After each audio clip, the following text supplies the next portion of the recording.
live. Hey.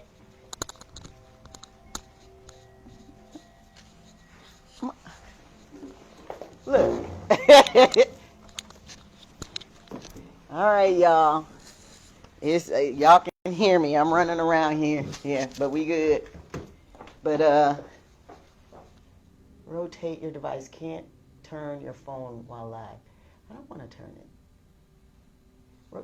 Okay, it wants me to rotate it.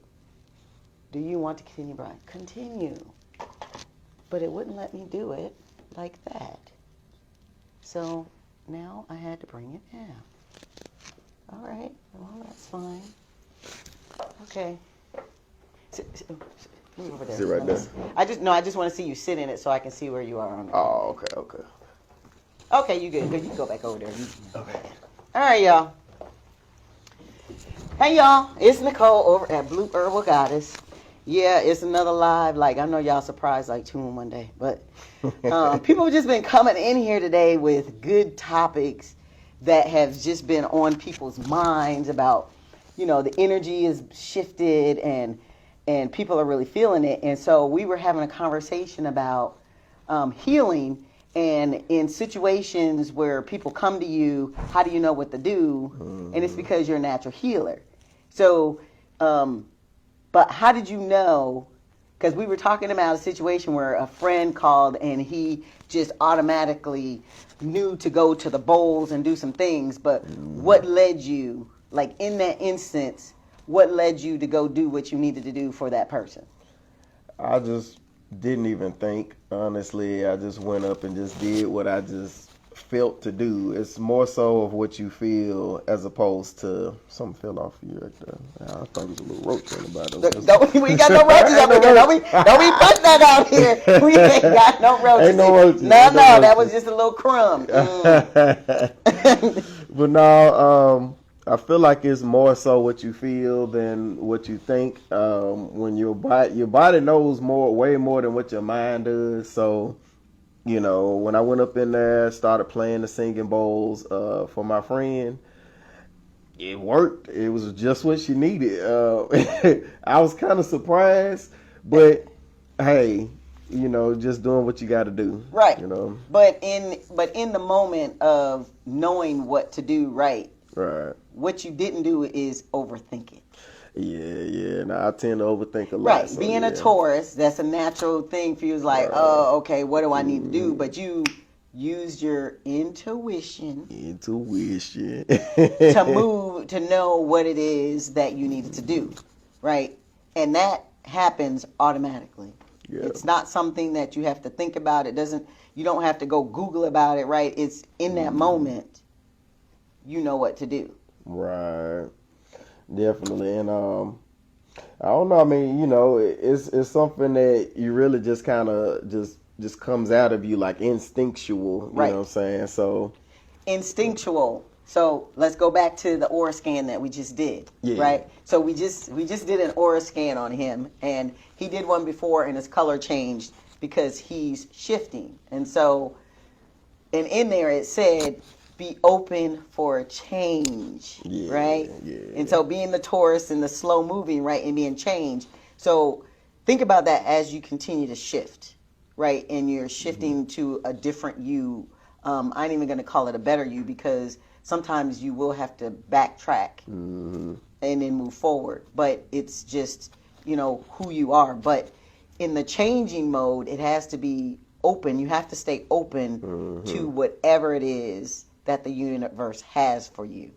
Right. It may feel uncomfortable, even like when she did that and you like, what is going on? Like, it's still one of those things that you instinctively still kept doing what it is that you're doing. It's like the body is ever changing, and it's gonna change according to the environment that you're in and stuff though. Like say for instance, you can't be all love and light in the midst of the war zone, you gonna what you say. You know what I'm saying? People think that you gotta stay love and light. No, you love and light when you need to be, and then that dark shadow side you need to pull up when you need to pull it out. You see what I'm saying? You need to know when to pull it up. It's interesting the choice of words that they chose in our vocabulary to call us hue men. You know what I'm saying? Hue is a octave of color and stuff though, and it's like we are forever adapting to everything that happens to us and stuff though. Sometimes we're yellow, we're happy. Sometimes we're blue, we're sad. Sometimes that way. sometimes we're red, we're angry. So just whatever face that we have to put on for that environment, to help us move through whatever we're moving through. Yeah, so we're walking, talking rainbows on some no homo stuff. You know what I'm saying? Walking, talking rainbows. You know what I'm saying? That's a good analogy, though. Mm-hmm. Because when you think about the color that you were before when you came in here, yellow, mm-hmm. right? And the things that were going on in your life at that time, and now you come back green. And the change that green resembles, right? And it talks about that. That is, you're absolutely right. Yeah, and it was definitely a completely different cycle that I was in when I came in the first time. I definitely had a little bit more, stressors and stuff. Stressors, angers, yeah. So. Yeah. And now you're more in your reflective. Yeah, I'm able to definitely kind of maneuver a little bit better. I'm a lot more creative. I just finished a few projects and stuff though. Let me tell you, that aura scan is really on point though, because I had a project that I was working on. I'm an artist. I love creating, whether it's painting or clay molds or crafting jewelry and stuff. I had this project that I've been working on for going on about a year, and I really haven't been working on it per se. I just been letting it sit there, and I don't know. I just had a fire up my butt to go on and just finish it, and I actually just finished it, and I'm really proud of what I did. But I literally could not bring myself to finish this project until now. So. And the scan said, burst of energy. Yeah. I see. I got to get it while it's hot. I got to get it. Get it while it's hot. Right. But I think what's critical in kind of like us even starting this conversation was in the healing portion of, because I think a lot of people think that when they're going through their healing journey, they can't help others heal. But I think what occurs, what I think occurs, is that as we're going on our healing journey, the people whose paths we're supposed to cross to help them on theirs, they cross us at those particular times. That is really that's a good nugget right there though. Like a lot of people, you ever heard people saying, "Oh, you shouldn't be dating if you're healing. You shouldn't be doing this and all that." Third. I feel like this though. A lot of times when we're dating, the people that we attract is like mirrors to show us ourselves. Yes. Those people that trigger us. You be like, oh man, they triggering me. I don't need nothing to do with them and all that stuff though. But in all actuality, not realizing that you in the mirror. You know what I'm saying? And it's like they're showing you these triggers for you to fix them. Right. You know what I'm saying? Of course, like don't stay buddy with them afterwards and stuff though. But like, you know what I'm saying? Pick their mind and stuff though. You know what I mean? Just like find out why this person triggers you. Because I feel like you nullify the triggers. That's the healing process in itself. Correct. And a lot of things that can trigger you, and especially being a healer, because a lot of healers are highly intuitive. The energy they sense from people, the emotions that they sense from people is even heightened. Yeah. And so these triggers that you feel sometimes can be like over the top. Yeah. Like, and it literally brings that dark shadow out real quick. It makes you want to almost to the point where you like might go to jail. Right. And it's crazy though too, like how many people that we they say, man, it was a saying that say you gotta live long enough to see yourself become the villain or something It was something like that. Okay, so you're gonna be a villain in somebody's book in some shape, form, or fashion, whether or not it was little Sally from third grade to the ex whoever and stuff though. Like people that know me now would be like, oh, I don't see you as this terrible person that you describe yourself as, but in all actuality, I forgot where I was going with that. But in actuality, you had to be the villain at that particular time. Exactly. Yeah. Being you have to be the villain at that particular time and stuff like. Okay, so I'm gonna give you an example. You remember the Joker? Have you ever seen the Joker movie? Mm-hmm. How the Joker, you know what I'm saying, he's known as Batman's greatest nemesis and everything. But I guess showing Joker's background of the whole world being mean to him, all he's ever known was people just being just real jerks to him and stuff. So when he seen the world burning, he's like, wow, this is great.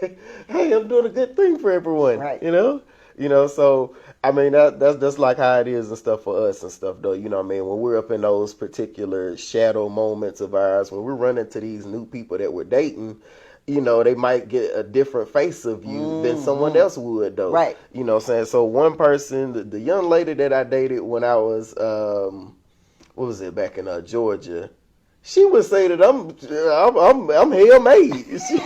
She would be like, I come straight from the devil. I'm for the streets and everything and stuff like that though. But then you get you know, young lady I'm talking to currently in Illinois, you know, she'll be like, okay, this guy's like the sweetest guy I ever met though. Right, so, right, you know right. what I'm saying? So we it just all depends There's on a frame of reference. Yeah. And I agree. But again, you tracked who you are at that point. Or sometimes it can even be reflective of the lessons you need to learn today. Yeah.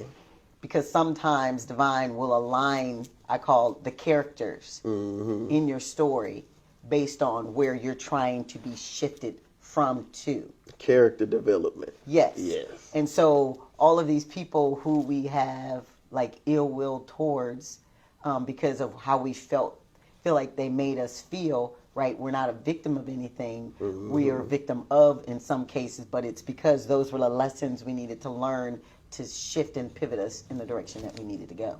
That's very true, though.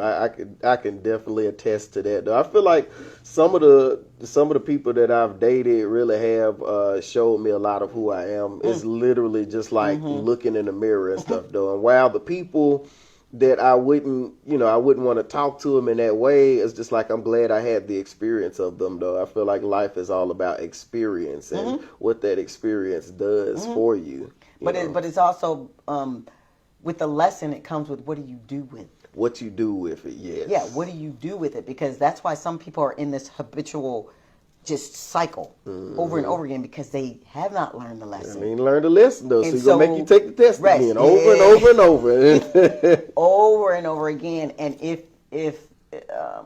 you have something that is on your life and you're supposed to be almost 180 different from where you are right now, sometimes it does feel like there's a higher pressure on your neck. If you're a healer, if you are part of that, I call it not necessarily elite, but there are some of us that are meant to be here because we're supposed to help the masses. It's almost like, I ain't gonna call us martyrs because we're not really martyrs, but we're here to help the masses.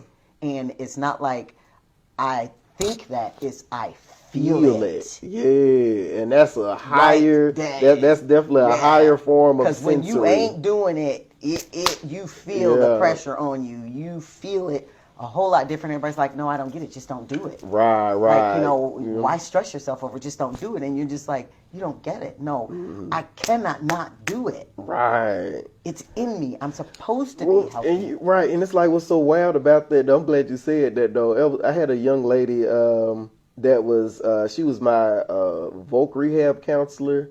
Okay, so I expressed to her wanting to go back to school for, mental health counseling and stuff. And most people who go to mental health have had mental health stuff. Right, exactly. It's just, it just is. Right. So I'm talking about, like, I did not know she was going to be this negative and unsupportive about it and stuff, though. Like, nope, that's going to be dumb, or what are you? You ain't got no dog in the fight when it comes to mental health counseling. I mean, like, she was really, really negative about it. And it's like I listened to her, and she really just deterred me from it. And at the time, I'm in safety, I'm a safety foreman, and it makes good money, but I was completely unhappy. Right. I was not happy. So, I feel like with her being there to kind of just deter me from that. Maybe that was the character Yeah, that was the character she had to play in order development for you. to really just be like, F what she said, I'm finna go for it And there anyway, it though. is. Because last There time it that is. somebody doubted me, I went straight for it, though. My mama said I couldn't join the army. Guess what, though? I joined the army and stayed in it for 10 years.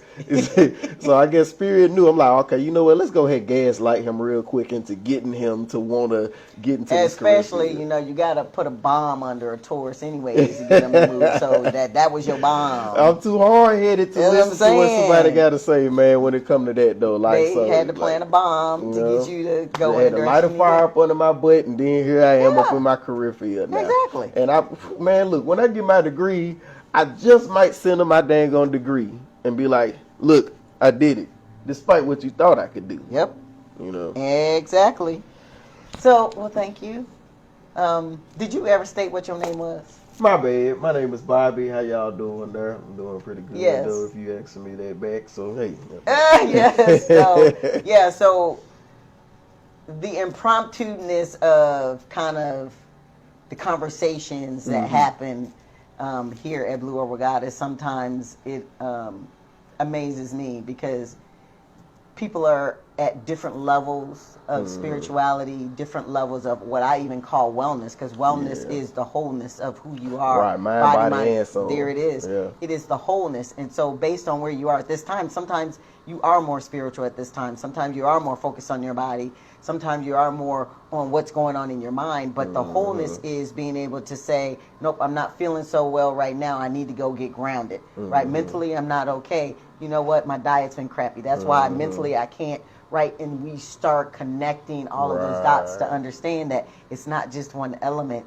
It's the wholeness of who we are. Right, and just notice and just knowing what to do for each part. How do I balance myself back out? Right. Yeah. So yes, but thank you, Bobby, for having this talk with us and giving us some insight. I appreciate you for having me. Thank y'all. Thank you. See ya.